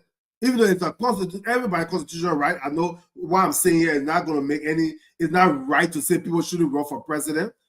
But people just come to run during election time. So they can form coalition and say, okay, you are going to be, if you bring your people to support me, I will make you deputy minister here. I will make you this one. But they know they can't win election. They will never win election in the country. So, I mean, I agree with the partisans' frustration. They are right to be frustrated. They should continue to protest or speak out to the people so that way that party headquarters should stay open. You know, I mean, my brother Suare, I know Nelson in the back, but you can take it from there. Yeah, thank you, Francis. And let me say thanks and appreciation to all of the previous panelists on their view on this issue. I'd like to begin by saying hi to each and every one. You see, in the voice of Mr. Comey, you say, we cannot keep doing the same thing over and over and expect different results. And that has always been the usual behavior or the usual trend in Liberia, wherein political party that was in opposition, we always criticize things, but when it comes to power, they do not see any wrong with that thing.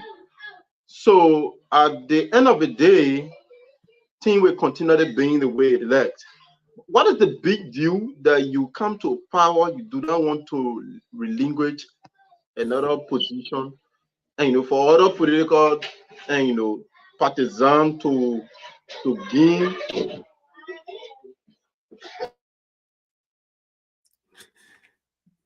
Sorry, kids, we ain't giving him a chance. But yeah, folks, until Sorry gets set. But yeah, I mean, the people need to be serious, man. Party leaders need to be serious. You can't focus two ways. You can focus two places at the same time. So let them step aside. Let them step aside. I mean, so that you don't even have to be told to do something. You don't need people to tell you to do something. As a person, your moral compass should speak to you that not because you have a government position, so now your party should just be put to the wayside. 5.5 years from now, you will be running campaign again to be re-elected. What was a party doing in the last 5.5 years for the people? So if you are elected party chairman, secretary general, even sweeper of the party, if you are appointed by the president, give up your position. You know, give up your position. You can't be in the government, especially this government require all hands on deck. All hands on deck. You need to focus on what you are doing for the Liberian people, because our country has been run down the drain. In order to take us from where we are right now to where we're supposed to be, it requires complete focus from everybody that's working in the government. Complete focus. And because you want to do that, now you're part of the party headquarters. People come from Sano County, from far distant counties, partisans, come to address issues. Nobody at the party headquarters. That is ridiculous. It shouldn't be happening. Sorry, if you're back, you can go ahead. Thank you. I got a little stuff from the beginning. So, I mean, like I was saying, the reason you see young people always engage themselves into brutality and all the funny things is there's no clear roadmap for young people in political parties. So at the end of the day, they will be used to carry some of these business things on. Like what we saw yesterday. Young people should not be engaging themselves into wanting to protest something that is not good. That is because there is no clear roadmap as to how young people should be prioritizing for various political parties. So at the end of the day, they will all be used in the position. So like you were saying, what is the big deal for somebody to resign your post? The post that you're serving in a political party? Because it brings the level of conflict of interest. You're not wanting to even do the government job good. And the core conduct is clear. This government, the Unity Party government, came on the mantra or came on one of the period of the rule of law. If you're not looking at the rule of law, because the IRS talk about the rule of law, one of the IRS talk about the rule of law. If you're not looking at the rule of law and you wanting to start doing things contrary to your agenda, then there's a problem. There's a serious problem. For me, I want to a little bit shift some blame on the president, because if you are appointing those guys in various positions, they should be able to relinquish their position. Like we talk about declaring assets. If they cannot do these things, I know you have your power. They set the way and pleasure of you. You should be able to take some action against them. So as to respecting your agenda, because people cannot come to government, you say, I believe in the president, I want to serve the president, and you say all of the sweet things. Then to do the honorable things, you're not doing these things. And like we said, or Leslie was saying, that is not only restricted to the Unity Party. But how can we transition from this normal behavior that has always been happening in the past? It is for the right thing to be done, because I mean that recycling way of doing things, it does not bring any effort to governance. It does not bring any progress to governance. So at the end of the day, people will come to government with that mindset that, oh, okay, the other people dealing the parenting, that is a big deal. And over the past period of time, the code of conduct has always been disrespected. Everybody, very Unity Party that brought that code of conduct under their regime, that the code of conduct issue came, there hasn't been any respecting it. So people always come to government with this mindset and not wanting to believe in that you have something to protect out there tomorrow. The honorable thing, for me, I'm seeing it belated. Like Vasco said, it is belated that people will come at these times to say we're resigning and all this stuff, but they should do it. I mean, it is not too late to do these things, but you should do it to set the principle, to set the pace for other young people that are coming behind you. So on the issue of people wanting to be and playing some blind eyes to these things is appalling, it is disgusting. And I think it shouldn't be happening. You're not being political party, you claim to be, and that person with that sort of experience, you have all of the clean, you have all of this integrity, but you don't want to respect the rule of law. And people want to bring lazy argument by bringing constitutional aspect and all those stuff and things. I mean, that is the law in government. Could the code of conduct there is to guide each and every government official. Why you cannot about to it? Yeah, But, it's very disgusting, brother. It's very you know, also, disgusting. I just think that, you know, a lot of these things that are going on is that it also serve a distraction, you know, serve a distraction to what's going on now. And this particular administration can't afford any distraction. They need to be focused, you know. So the right thing to do is those guys need to resign out of their position they are appointed to, or resign with their position with the party and focus on doing one thing. Because as we all know, I will keep repeating myself. This particular administration is the last bus stop for real change to come to this country. Because I said it before, President Parker is like the Nelson Mandela of South Africa for us. The late Nelson Mandela came out of prison. He became president of South Africa, and he was there for one term. He made necessary changes. I'm not saying there's no corruption in South Africa right now, but the changes he made, South Africa is building upon that. And we know President Parker is in a unique position. He's not focused on re-election. So he need to set a solid foundation right now for our country. So all the things that we are used to as the people that are wrong with government need to be toned down and rebuilt, reestablished in this administration. Even if it doesn't bring manna from heaven or make the roads paved with gold or make rice $2 per bag, for the foundation he set right now, the administration after him should be able to build upon it. I'll be back, but go ahead.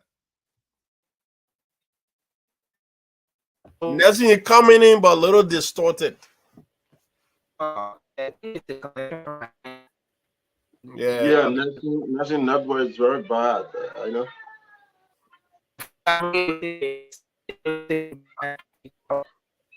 I think you should try coming without a video, Nelson. Yeah, because the coming without a video. Yeah, but it's good now though. It's better now, but it was breaking up. Okay, so I was thinking I want us to go to the phone lines and take a few calls, and we can come back.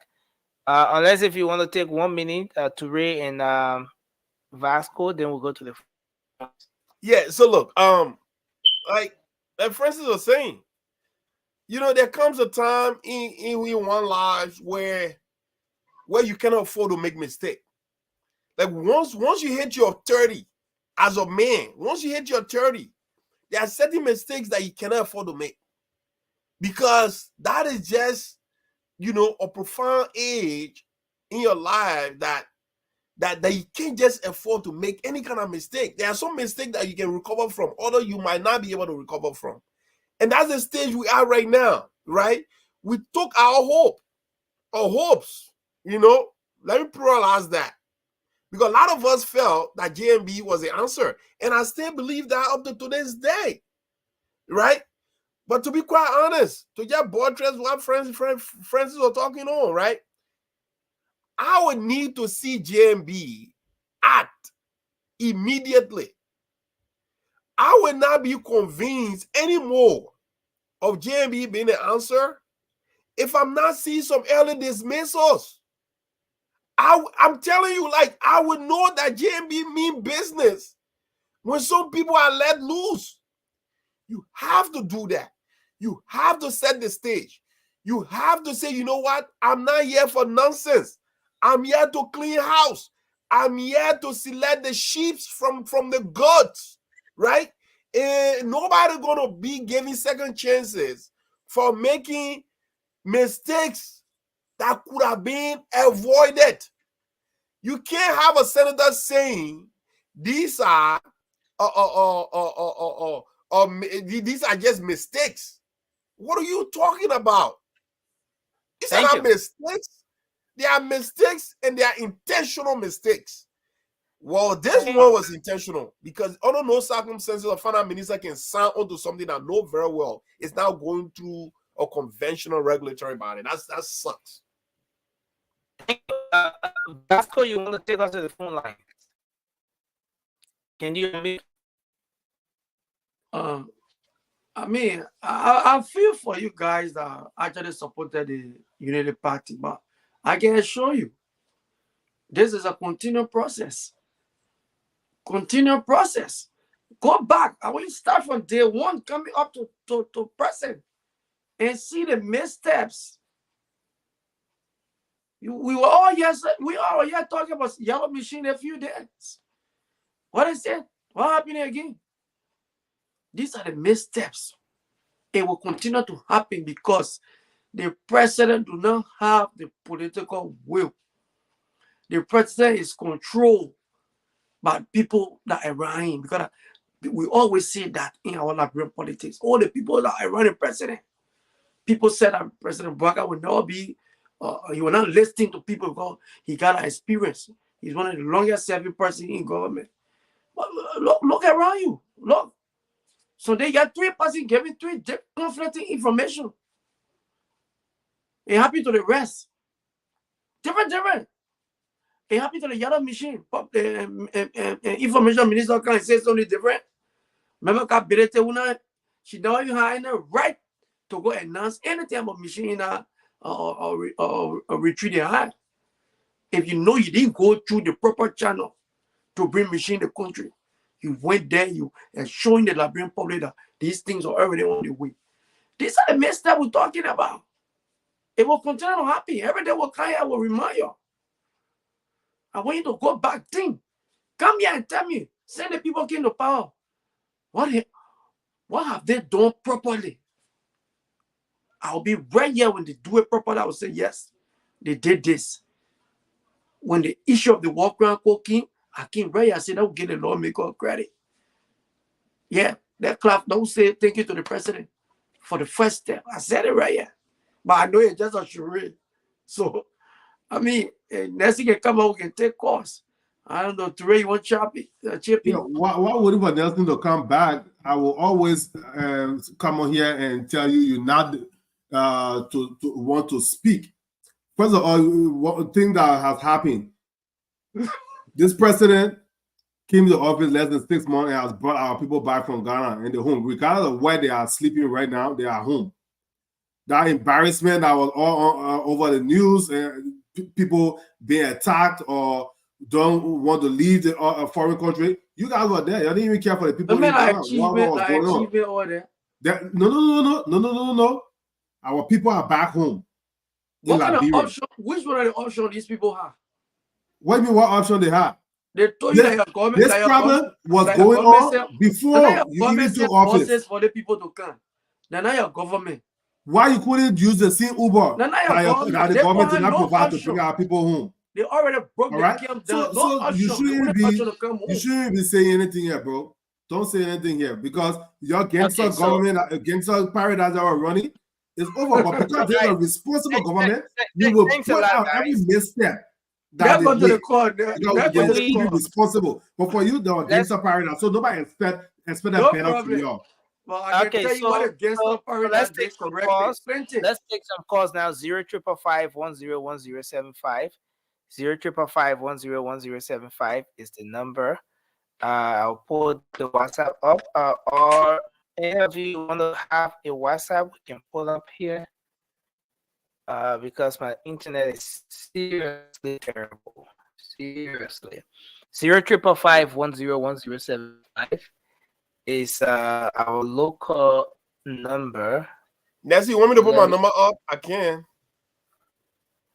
Okay, yeah. So just put it in the private chat. Let me copy it from there. I could just put it on my name. Okay, yeah, sure. You can just put it up there on your name. Yeah. Let's take this person. Hello. No, we lost this person. So let's see if we can take another person here. Hello. Hello. Okay, so 05551010075. is the number. Let me see if I can get this one up here. Okay, hello, you're live. Your name and where you call from. Good morning. Yeah, please go ahead. Let's hear you. Yeah, I enjoying the topic tonight. Yeah, The what's your topic. name and where you My calling name, from? my name is Ibrahim. I'm calling from 77 Belt. Okay, go ahead quickly. The reason people say the political party does not have any way to establish their own offices when they finish losing the election. They get love for the country. When they have love for the country, that they will continue. They will continue their support. They will continue their support to their own office. But if they don't support their office, they will continue the country. They can't continue the country no more. Thank you, sir.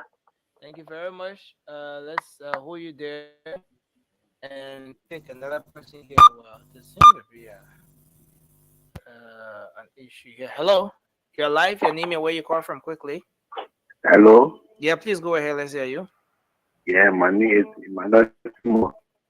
Okay, go ahead. Let's hear you. Yeah, I hear the other person.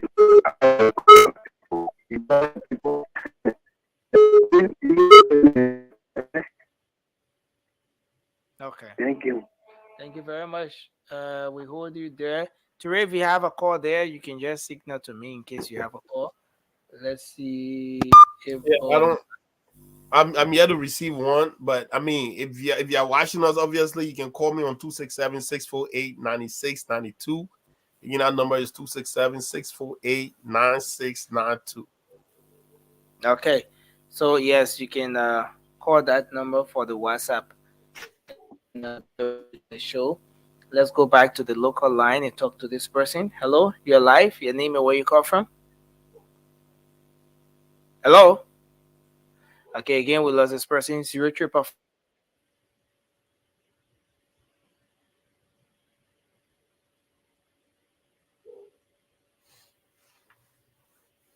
Yeah, Nelson got love, but he just not make it. You think he had? And I think it's because of that internet situation in Liberia that keep fiber up. I don't know if it's still working on that line. That's probably what happening. And again, they put, they just confused. They keep again to put to the people that. What did they say, Vasco? Talk. What did they say? They had a set date and time that this internet stuff was going to affect the people. But the people went to bed waiting for the time. That time never came. Then they coming back. Yeah, and well, they no. say, Vasco, that Liberia internet line? Yeah, how you doing, man? Yes, let's hear you quickly, sir. Yeah, the calamity will talk about that, you know. Okay, go ahead. Let's hear you. you see, people voted the party because they said that the party was an alternative to come and take them from the hand of the wicked, right? But now there are things that are going on, man, in this country. Things are very good. Things are getting worse. People are discouraged. Even the parties, you know what happened to the party across the continent. People they say that people shouldn't even speak their mind. They shouldn't even do this. So,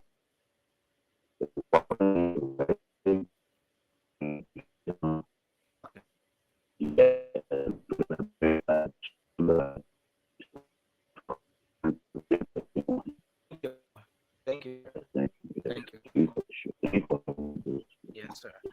So I think we'll do our closing, guys. The internet is seriously tripping out. I don't want to get called me. So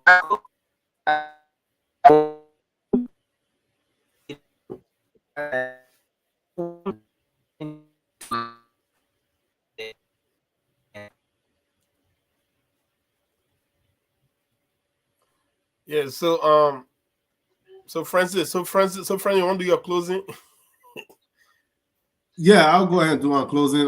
Yeah, so guys, thanks for being with us tonight.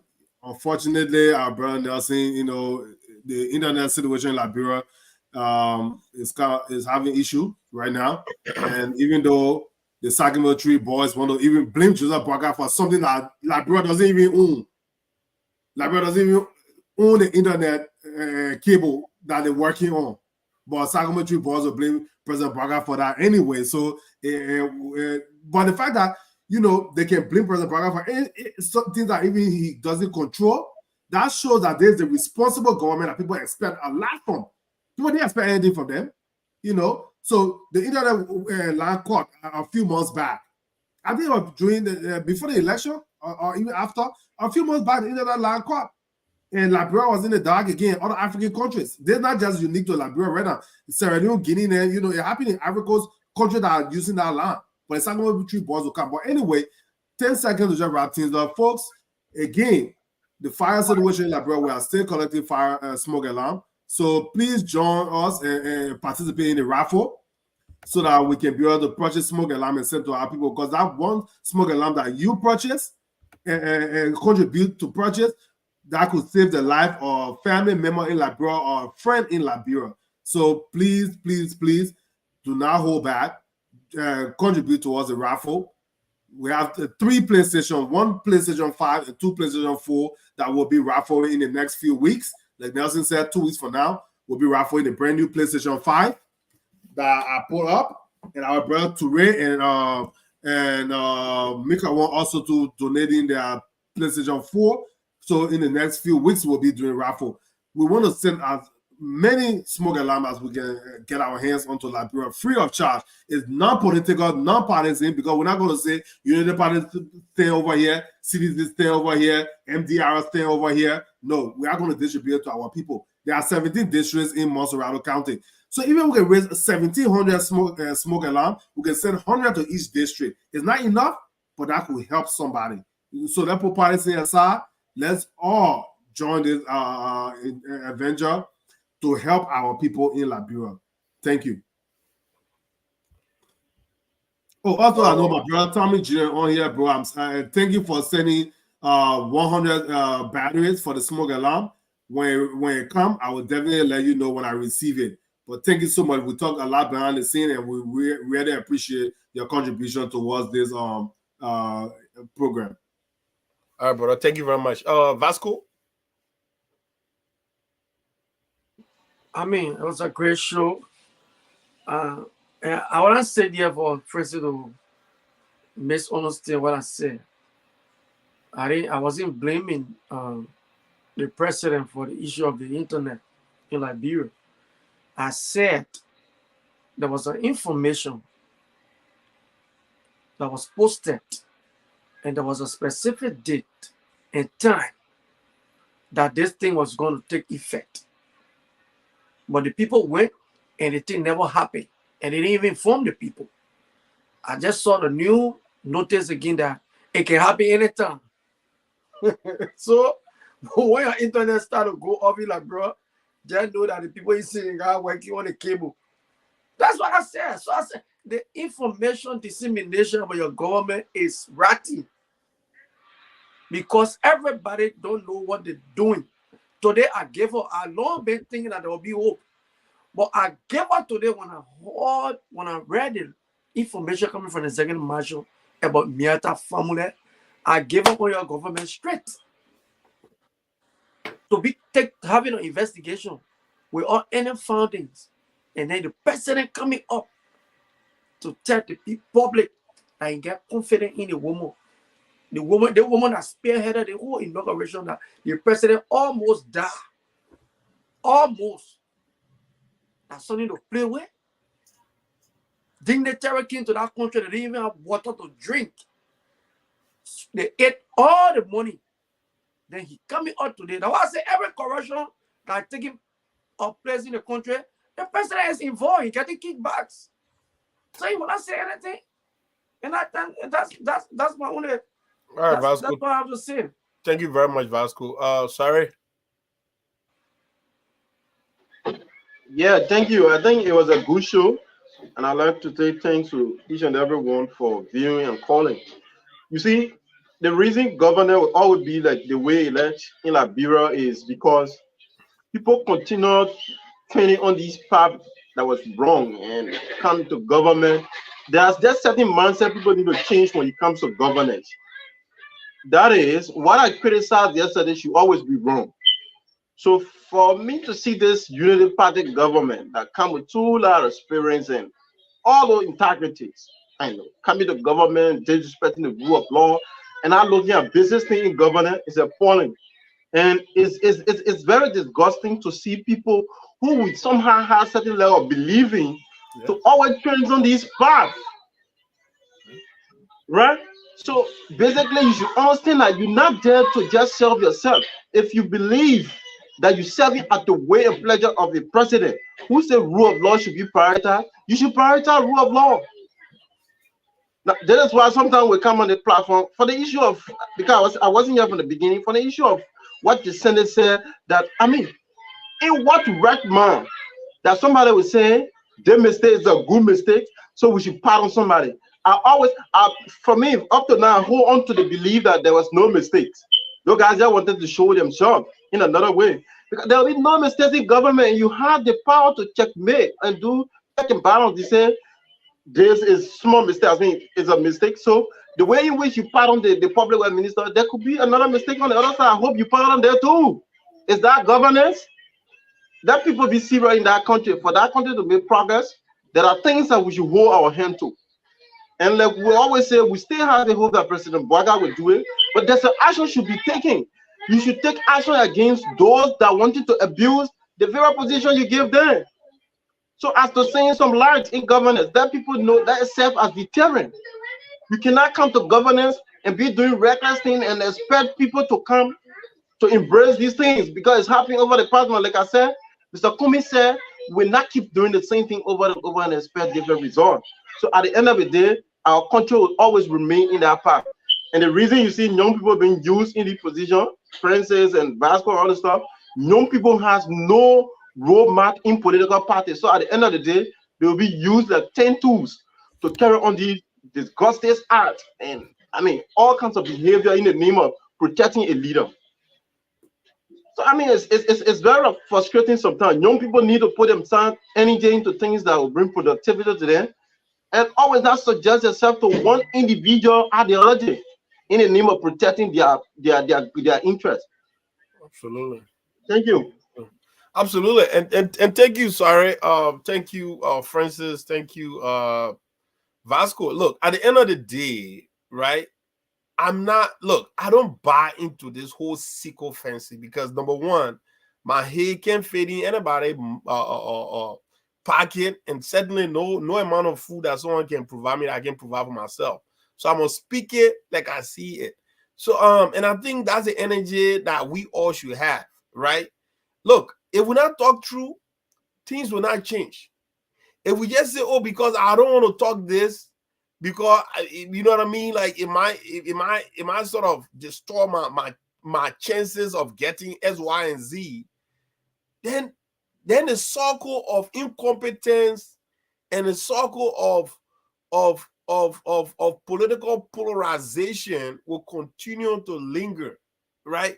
So we all need to sit here and say, look, we supported JMB yesterday, but just because they are screwing up, we should not say, oh, if I come back and criticize them, that might not look good on me.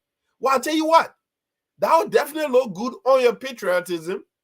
That will look good on your patriotism card, because it'll be like, look, this man loves his country to a point where even when he supported something that is going the wrong way, he has the women to stand up to it and criticize it. That's good. It's good for our democracy. And I think we all should have that will to do that. Look, at the end of the day, to whom much is given, much is required. JMB, we expected more, and we're going to demand more. There is no room for mediocrity. We're not going to settle for mediocrity. You need to do the job, and you need to be serious about it. Fire somebody if there's need be. Send that strength of deterrence that, look, I'm not going to accept mediocrity. I'm not going to expect rookie mistakes. If you make mistakes that are rookish, you gone. This is serve at the will and pleasure of the government. If you're not serving at my will and pleasure, guess what? I don't have no time. And this is not about because I know somebody, father, uncle, nephew, or they man and my grandfather, they were classmates together. So I can't do it like that. That's not government. You know, you can't, there's no room for mistakes. So thank you guys. I mean, pleasure being here always. Obviously, we would have prayed for a better circumstances where Nancy will close the show. But you know what I mean? Technology have its way of doing things, and I just feel like our brother got caught up into that. But yeah, man. Thank you guys. Always pleasure being on it, man. Yeah, guys, it's always good to be here. Nelson, I'm not sure if you can hear us. We are done closing. This is how I would like to close up. Our internet is terrible, and I want to say thanks to everyone for being here tonight. We look forward to being here tomorrow. Until then, have a good night, guys. We want to make sure we shut down before anything otherwise. But thank you again. We look forward to being